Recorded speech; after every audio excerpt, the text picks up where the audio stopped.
भाई कहते हैं भक्ति करना बहुत मुश्किल है, मुश्किल इन काल के दूता ने बना दी, जनता ज्ञानहीन कर दी।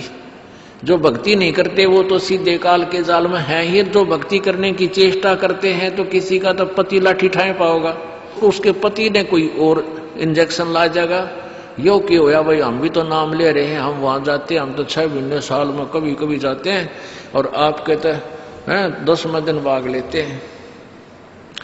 तो भगत ने नाम ना ले रखा तो वो परेशानी पैदा करेगा ही करेगा।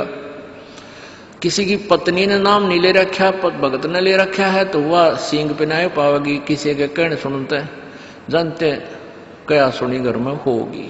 काल न तक करवाना है कि किसी प्रकार ये वहां जाना छोड़ दें, तेरे जाल में फंसे रहें, इसका तो पूरा प्रयत्न रहेगा। लेकिन पुण्यात्मा यु ज्ञान रूपी ढाल आपको इसलिए दी जाती है कि अपना बचाव करो और भक्ति मत छोड़ना चाहे कुछ भी हो। आप पुण्यात्माओं अपने घर के काम में ठीक है, पति पत्नी बच्चे सब कोई कार्य करना है तो सब मिलकर सलाह बनाकर कर लें, बहुत अच्छा होता है। उसमें कोई हानि लाभ भी हो जाती है तो विशेष दुख नहीं होता। उसमें अवश्य राय एक दूसरे की लेकर काम कर लेना चाहिए।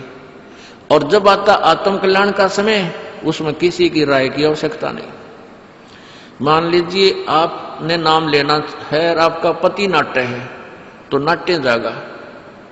ये अपने जीवन का सौदा तुमने खुद सोचना होगा, इसमें किसी की राय की आवश्यकता नहीं।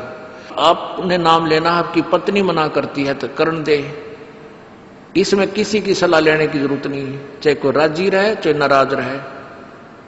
यदि मीराबाई उस समय ये सोचती कि तेरी माँ क्या कहेगी, तेरे पिता क्या कहेगा, ये समाज क्या कहेगा, तू मंदिरों में जाती है, क्योंकि उस समय ठाकुर समाज अपनी बहन बेटियों को घर से नहीं निकलने देते थे, पर्दों में रखते थे।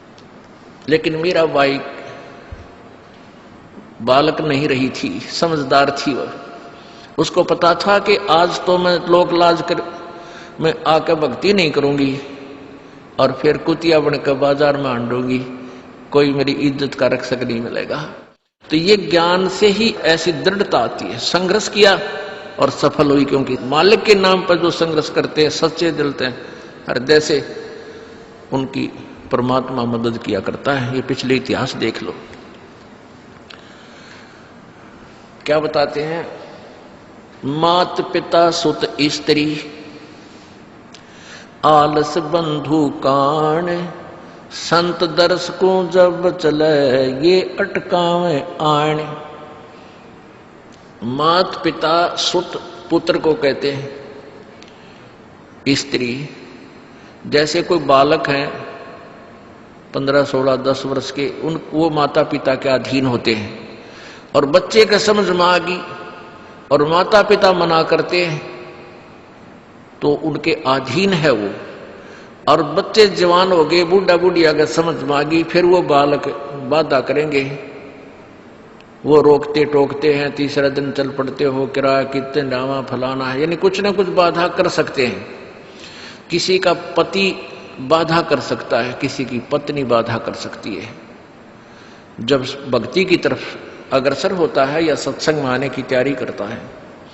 या फिर आलस बंधु कान, आलस माने आप ढीले गोडे छोड़ दे, फिर देखांगे का नहीं जाता, सर्दी घनी है, गर्मी घनी है।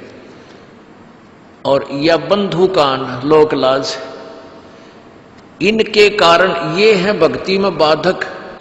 अब क्या बताते हैं परमात्मा। मात पिता सुत स्त्री आलस बंधु कान, संत दर्श को जब चले ये अटकावे आण।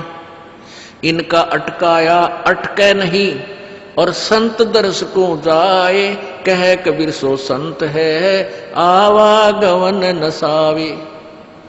इनका अटकाया अटके नहीं, और संत दर्श को जाए यानी सत्संग में अवश्य जावे, कह कबीर सो संत है आवागमन नसाए, उसका कल्याण होगा। आज मीराबाई जी का कितनी श्रद्धा और आदर के साथ नाम दिया जाता है। और यदि वो उसी तरह की क्रियाएं करती जो उस समय की बहन बेटियां लोक लाज में फंस कर अपना जीवन बर्बाद करगी, आज वो कुतिया बनी अंडे। परमात्मा कहते नकबे सर नकबे बनी वह पैर थी हार हमेल, और सुंदरी से वह कुतिया बनी सुन साहिब के खेल। बीबी पड़दा रहे थी डोडी लगे थी बार, अब गात उगाड़े फिरती है वो बन कुतिया बाजार। वो पर्दे की सुंदरी सुनो संदेशा मोर, इब गात उगाड़े फिरती है वो करें सरायों शोर। अब जो डोडी पर्दे जिनका लग गया करते, पर्दे में रहा करती थी, जो अपने आप को उच्च घरों की बेटियां बहू कहा करती थी, उनका सत्संग की छीट लगी नहीं, करते बाहर निकली नहीं, पूर्व जन्म की पुण्यात्मा थी, उनको कोई रानी बन गई, कोई महारानी बन गई, कोई अच्छे घर में जन्म, इस मायाधारी मस्करिया का जन्म हो गया। और वो भगवान से दूर रहने के कारण फिर अगले जन्म में कुतिया की योनि पाती है। तब तो पर्दों में रहती थी, उंगली भी ना दिखने देती किसी बाहर, कहीं हमारी बेइज्जती ना हो जा, मेरी पत्नी जो है सत्संग में चलेगी तो इज्जत का नाश हो जाएगा। और वह इज्जत फिर उगाड़ी अंडा है कुतिया बनकर। कहते नकबे सर नकबा बनी पैर थी हार हमेल, 1-1 लाख के गहने पहरा करती, आज वो सुंदरी से कुतिया बनी देख साहिब के खेल। तो पुण्यात्मा ये इन बातों से डर लगना चाहिए। इन बातों से डर लगने लगेगा, मालिक में रुचि बनेगी और भजन करने को दिल करेगा। और ये लोग दिखावा जो ड्रामा है, नाचा कूदी, ये बकवाद मन में आवे को नहीं, ये कहने की आवश्यकता नहीं पड़े। दास ने कैसा मत करियो, हाँ कहना तो पड़ता है एक बार बालक को, कुछ दिनों के बाद फिर आपकी रुचि ना बढ़े। इतना तो इस दास को विश्वास हो गया है कि परमात्मा के बच्चे भगवान को पहचानने लग गए, क्योंकि अब शिक्षित समाज है।